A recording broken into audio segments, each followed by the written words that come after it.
Hi there, it's Galen, design team member with Unity Stamp Company. Today I have a Christmas card. I'm showing watercolor Christmas lights with Christmas pine foliage, sort of a garland look for the card.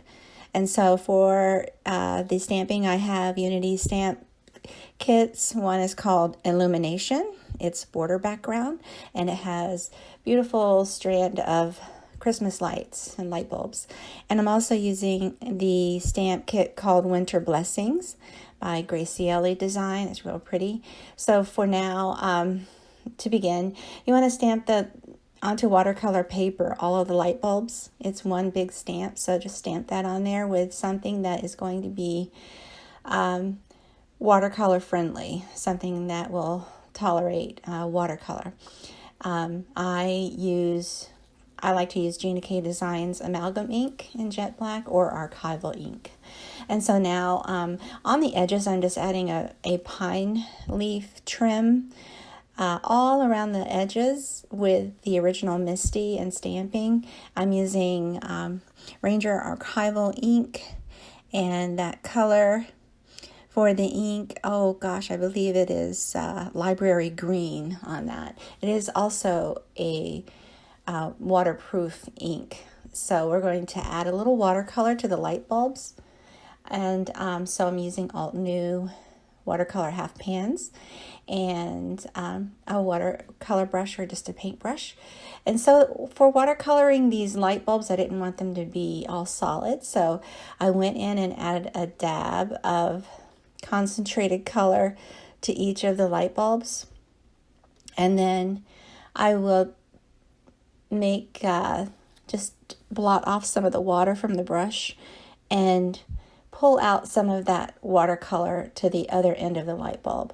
So you have a concentrated darker shade on one end of the light bulb, and then when you blend it out, it looks lighter, just to mimic what a light bulb would look like. So it doesn't really have the same color all the way through. You see a lighter shade at the tip there. So that's what I'm going for.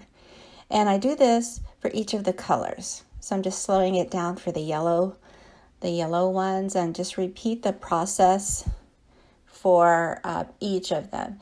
Now, if you want to take color off, if you have too much color, as long as the watercolor is wet, you can go in with a damp brush, blot off a lot of the water from the brush, and then just pull down the water with the brush.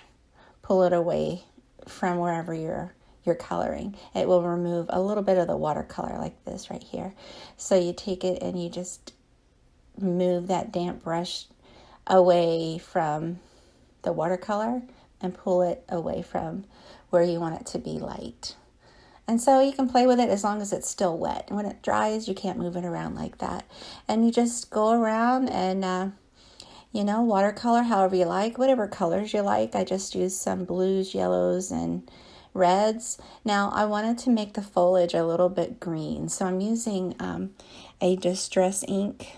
Actually, it's distress oxide ink in peeled paint. Now you can make it darker by using a darker color and a second layer of distress oxide blending.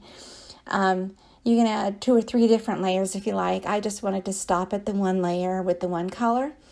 I used a ink blending brush. Makeup brushes work fine as long as they're used just for crafting. And you just blend that around the edges and it looks real pretty.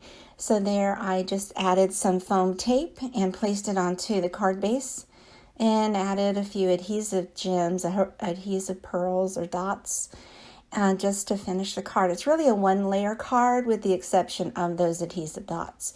It's easy to do. I hope you give it a try. It's a little bit of watercoloring and distress ink blending for this card. Thanks so much for watching. I hope you take a moment to subscribe to my channel. Have a great day.